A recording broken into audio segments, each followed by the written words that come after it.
کلائمر نے ایک بھی سیکنڈ ضائع کرنا ضروری نہ سمجھا اور یک کے بعد دیگر 4 گولیاں اس کی سائلنسر لگی بندوق سے نکلتی زمین پر گرے شخص کے سینے میں اترتی چلی گئیں۔ کلائمر کی حرکت پر شہریار کا خون کھول کر رہ گیا۔ وہ تیش میں آ کر اس کی جانب بڑھنے لگا، پر دور سے آتی روشنیاں اس بات کی گواہ تھیں کہ بحری جہاز نزدیک ہی ہے۔ وہ خاموشی سے ادھر ہی کھڑا رہا۔ فی الحال اس سے زیادہ اہم اس خطرناک مواد کا وائٹ ڈیول تک نہ پہنچنا تھا۔ آرس کے رکنے پر ملائکہ بھی ایک دم رکی۔ آرس نے ملائکہ کی جانب دیکھا جو حیرت سے اسے دیکھ رہی تھی، گویا اس کے رکنے کی وجہ جاننا چاہتی ہو۔ آرس ملائکہ کو پیچھے رکھے گئے ایک کنٹینر کے ساتھ لگا گیا۔ ملائکہ کو آرس کی دماغی حالت پر شک سا ہو کر گزرا۔ مطلب اتنی سیریس سچویشن میں بھی اس میجر کو چھچوری حرکتیں یاد آ رہی تھیں۔ ملائکہ کی آنکھوں میں واضح ہوتی ناگواری دیکھ آرس مسکرایا اور اپنے ماسک کے پیچھے چھپے لب ملائکہ کے ماسک پر رکھ گیا۔ ملائکہ اس سچویشن میں ہلنے سے بھی قاصر تھیں۔ ذرا سی آواز ان دونوں کی زندگی خطرے میں ڈال سکتی تھی۔ ملائکہ کو یوں ہی کھڑے آرس اس سے دور ہوا اور اس کی پیشانی پر اپنی مہر ثبت کی۔ آرس کے اشارہ کرنے پر ملائکہ دوسرے کنٹینر کے پیچھے کی جانب بڑھ گئی۔ وائٹ ڈیول کے لوگ بحری جہاز سے کنٹینرز نکالنے لگے۔ وہاں کا سیکیورٹی انچارج بذات خود وائٹ ڈیول کے سامان کی نگرانی کر رہا تھا۔ جلدی کرو، وائٹ ڈیول گینگ کا ایک آدمی بولا۔ اتنی بھی کیا جلدی ہے؟ شہریار کی بھاری مگر برفیلی آواز سن کر سیکیورٹی انچارج گھبرا کر پلٹا۔ وائٹ ڈیول گینگ کے لوگ بھی تھمے۔ گلائمر، ڈار کی مسکراتی آواز گلائمر کو ایئر پیس سے سنائی دی۔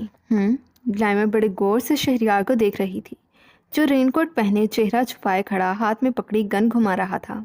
لریب یکٹک اسے دیکھنے لگی۔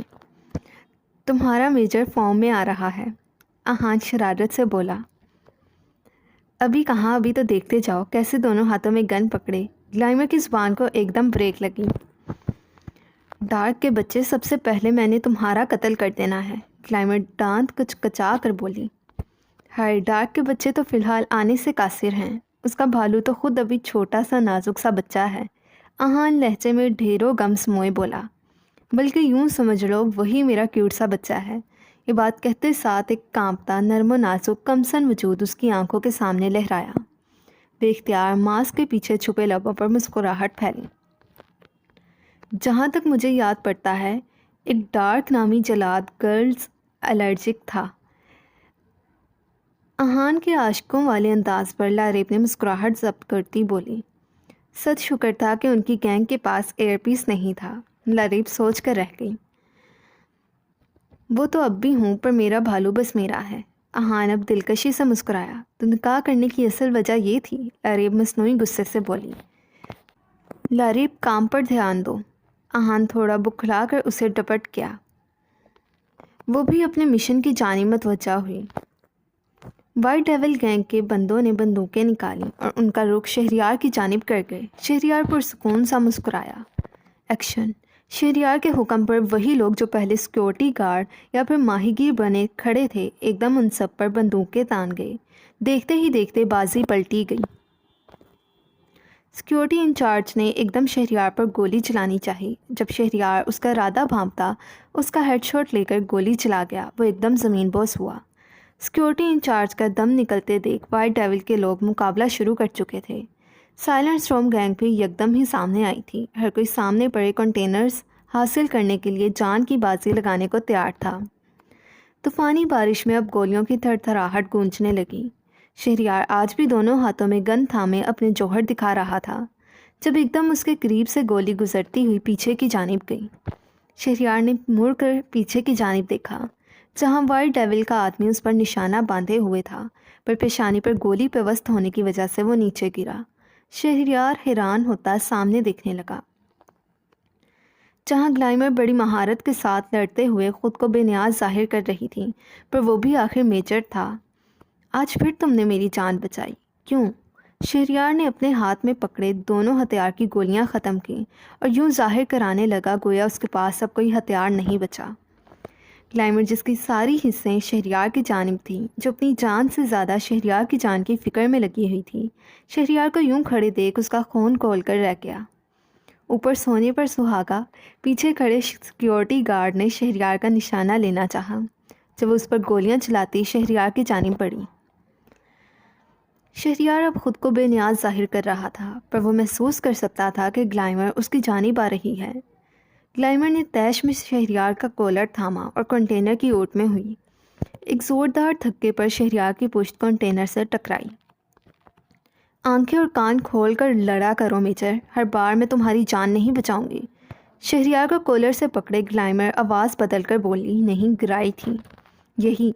یہی تو پوچھنا چاہتا ہوں، ہر بار کیوں بچاتی ہو میری جان؟ جہاں تک میں جانتا ہوں تمہیں معلوم ہو چکا ہے کہ میں ہی تمہیں سلاخوں کے پیچھے لے جانے والا ہوں۔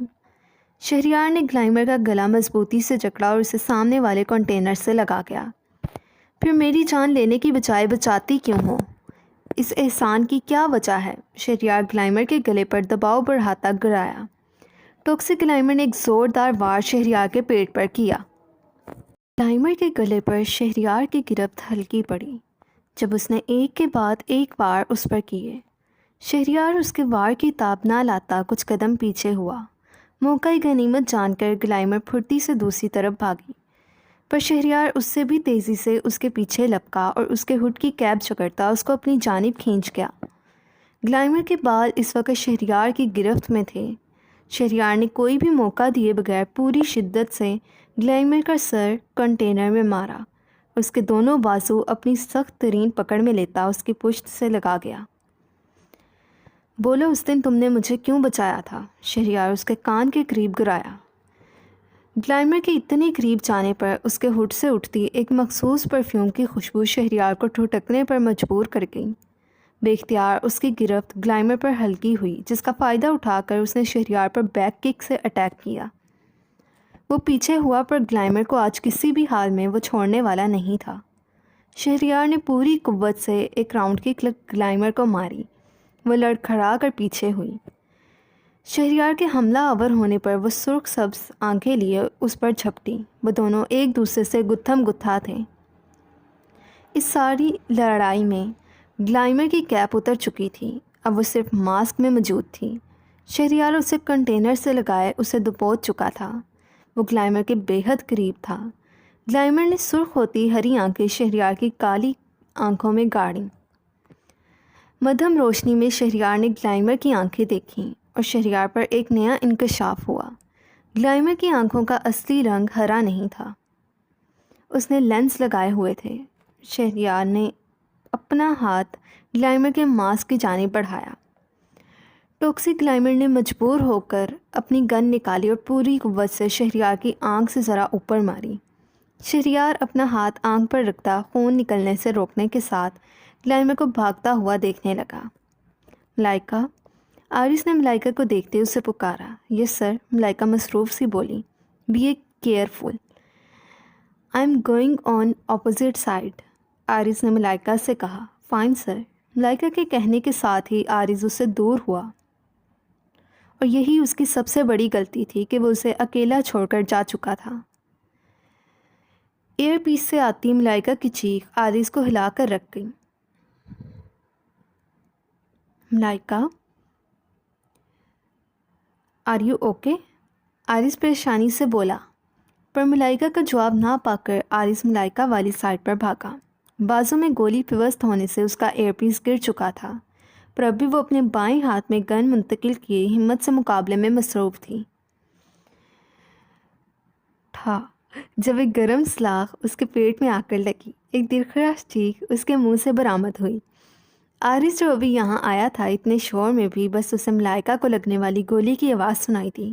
سامنے کھڑے آدمی پر گولی چلاتا حواس باختہ ملائکہ کے بے جان ہوتے وجود کی جانب بھاگا۔ Malaika, listen, don't close your eyes, I swear Malaika, اگر تم نے حواس کھوئے تو بہت برا پیش آؤں گا۔ آرس ملائکہ کی بند ہوتی آنکھوں کو دیکھتے اس کا گال تھپ تھپاتا غصے اور بے بسی سے ملے جلے تاثرات سے بولا، پر لاکھ کوشش کرنے کے باوجود بھی ملائکہ کی آنکھیں بند ہوتی جا رہی تھیں۔ ملائکہ، آنکھیں کھولو۔ آرس آنکھوں میں آنسو لیے سختی سے بولا، جب دیکھتے ہی دیکھتے ملائکہ کی آنکھیں بند ہوتی چلی گئیں۔ ملائکہ، آرس کے پاؤں کے نیچے سے زمین کھسکی۔ سنا یار، تم نے کھانا نہیں کھایا؟ عائشہ کھانے کی ٹرے بیڈ پر رکھتی بولی۔ عائشہ بھی نائٹ ڈیوٹی سے آئی تھی، پر ثنا کے کمرے کی لائٹ آن اور کچن میں پڑا کھانا دیکھ وہ کھانا لیتی اس کے پاس ہی آئی تھی۔ یقیناً آج پھر ثنا نے کچھ نہیں کھایا تھا، یاد نہیں رہا۔ ثنا مدھم آواز میں سر جھکا کر بولی۔ عائشہ اور ثنا کی اچھی خاصی دوستی ہو چکی تھی۔ عائشہ ثنا کے ساتھ آپ جناب کا تکلف نہیں کرتی تھی۔ عائشہ کی اس دوستانہ عادت سے ثنا بھی کافی حد تک گھل مل گئی تھی، لیکن حمزہ کی بے رخی اسے کئی بار خود سے بھی غافل کرنے کا سبب بنی تھی۔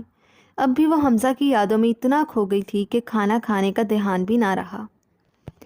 ثنا، تمہیں اپنی کنڈیشن کا پتہ ہے، پھر بھی تم ایسے کرتی ہو۔ مجھے لگتا ہے کہ اب تمہیں پیار سے نہیں سختی سے ٹریٹ کرنا پڑے گا، عائشہ اسے ڈپٹتے ہوئے بولی۔ عائشہ پلیز، میرا دل نہیں کر رہا۔ ثنا کی طبیعت پہلے بوجھل ہو رہی تھی، پھر حمزہ کی باتیں اس کے ذہن پر نقش ہو چکی تھیں۔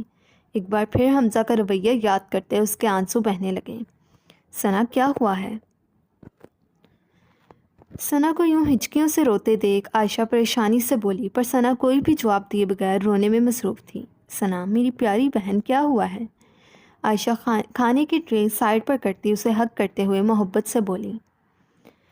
ڈیوٹی کی وجہ سے اسے یہاں رہنا پڑتا تھا، ورنہ اس کا آبائی گھر تو اسلام آباد میں تھا۔ ثنا کے یہاں آنے سے وہ ثنا سے کافی اٹیچ ہو چکی تھی۔ عائشہ بالکل اسے اپنی بہنوں کی طرح سمجھنے لگی تھی۔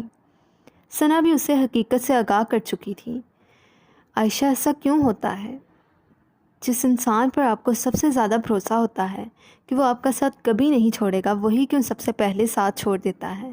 ثنا ہچکیوں کے درمیان بولی۔ اپنے بندے کی آزمائش کے لیے ثنا، اللہ اپنے بندوں کو اس کی پسندیدہ چیزوں کے ذریعے آزماتا ہے، کسی سے لے کر تو کسی کو دے کر۔ اگر وہ کوئی چیز لیتا ہے تو وہ یہ دیکھتا ہے کہ اس کا بندہ اس پر کتنا پختہ یقین رکھتا ہے۔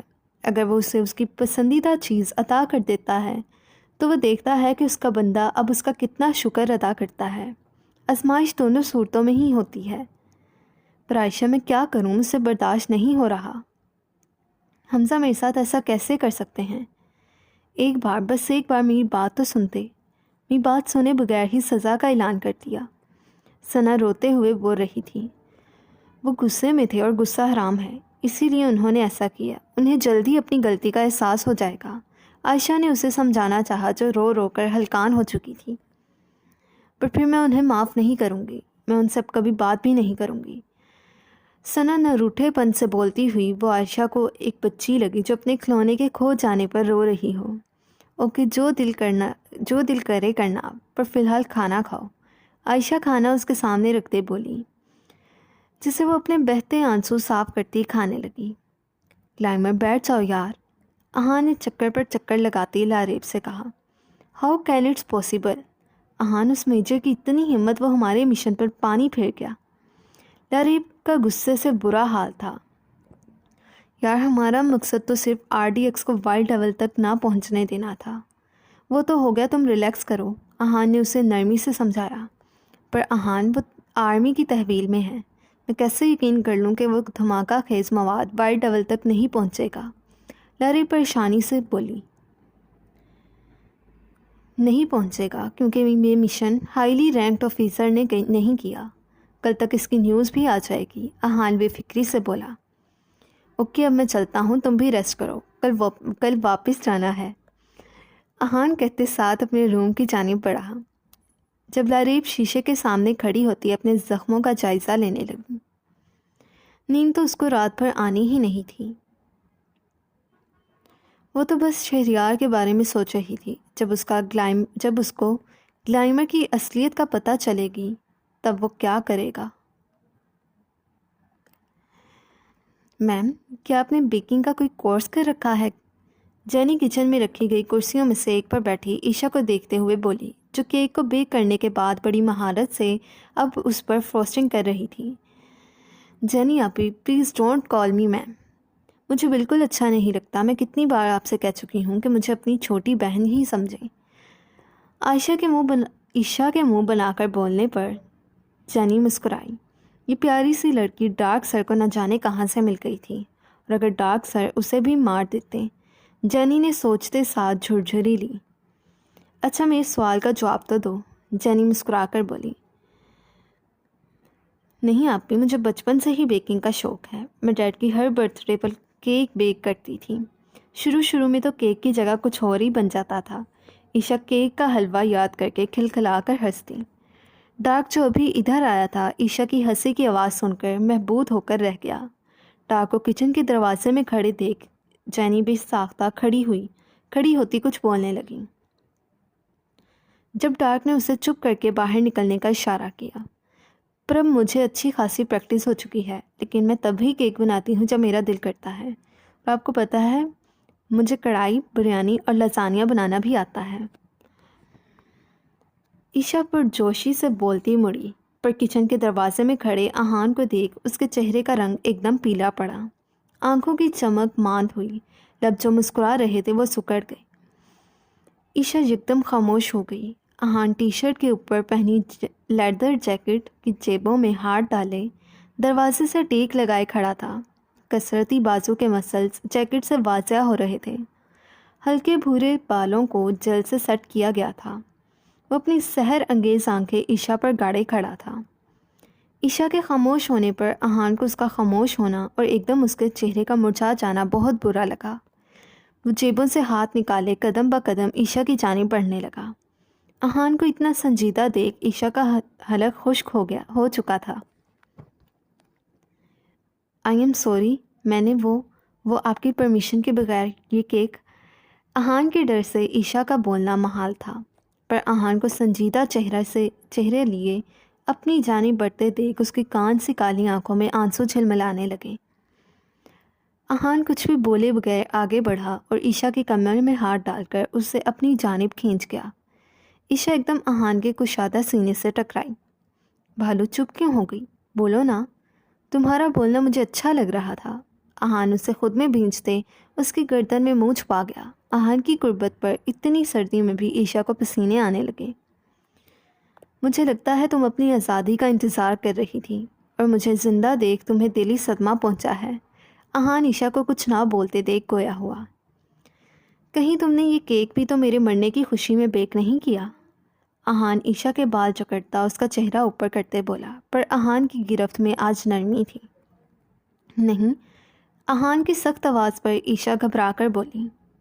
احان کی نظریں اس کی سہمی ہوئی آنکھوں سے بھٹک کر اس کے ہلتے لبوں پر ٹھہر گئیں۔ وہ بے اختیار ہوتا اس پر جھکا اور اپنی شدتیں لوٹانے لگا۔ احان کی شدت بھرے لمس پر عشا کو لگا اس کا دم ابھی نکل جائے گا۔ احان نے اگر اسے کمر سے نہ تھاما ہوتا تو یقیناً عشا گر ہی جاتی۔ تھوڑی دیر بعد وہ عشا کو نرمی سے چھوڑے کرسی پر جا کر بیٹھ گیا۔ عشا نے اس کی جانب سوالیہ نظروں سے دیکھا، جیسے پوچھنا چاہ رہی ہو اب میرے لیے اگلا حکم کون سا ہے؟ مجھے بھوک لگ رہی ہے، جلدی سے کیک لے کر آؤ۔ احان تھوڑی کے نیچے ہاتھ جمائے بڑے غور سے عشا کو دیکھ کر بولا۔ کیا؟ عشا حیرت کے مارے اچھلی۔ آپ یہ کھائیں گے؟ عشا حیرت سے آنکھیں کھول کر بولی۔ ہاں کیوں، میں نہیں کھا سکتا، یہ تم نے اس میں کچھ ملایا ہے۔ احان ہیزل بلو آئیز چھوٹی کیے بولا۔ عشا کو تنگ کرنے میں اسے مزہ آنے لگا تھا۔ نہیں کھا سکتے ہیں، پر اگر آپ کو اچھا نہ لگا۔ عشا بات مکمل کر کے نظریں جھکائے انگلیاں چٹکانے لگی۔ یہ تو سوچنے والی بات ہے، احان پرسوچ انداز میں گویا ہوا۔ ڈونٹ وری، پھر میں تمہیں سزا دوں گا۔ That's not a big deal. Ahan نے کندھے اچکائے۔ احان کی بات پر عشا کی آنکھیں خوف سے پھٹ گئیں۔ بھالو، ٹائم ویسٹ نہ کرو، مجھے بھوک لگ رہی ہے، اگلے 10 منٹ میں کیک میرے سامنے ہونا چاہیے۔ احان کہتے ساتھ موبائل نکالے اس میں مصروف ہوا۔ عشا کچھ سیکنڈ احان کا چہرہ تکتی رہی، پھر پلٹ کر اپنے کام میں مشغول ہوئی، گویا وہ اسے پہلے ہی سزا نہ دے۔ ٹھیک 8 منٹ بعد کانپتے ہاتھوں سے اس نے احان کے سامنے کیک رکھا۔ لک ٹیسٹی۔ احان ستائشی نظروں سے سامنے پڑے چاکلیٹ کیک کو دیکھ کر بولا۔ چلو آؤ بھالو، یہاں بیٹھو۔ احان کرسی اپنے پاس کھینچتا بولا۔ عشا چپ کر کے اس کے پاس بیٹھ گئی۔ احان اب کیک کھا رہا تھا، جبکہ عشا سہمی ہوئی نظروں سے اس کے چہرے کے اتار چڑھاؤ دیکھنے لگی۔ بہت اچھا ہے۔ احان اس کے گال کھینچ کر گویا ہوا۔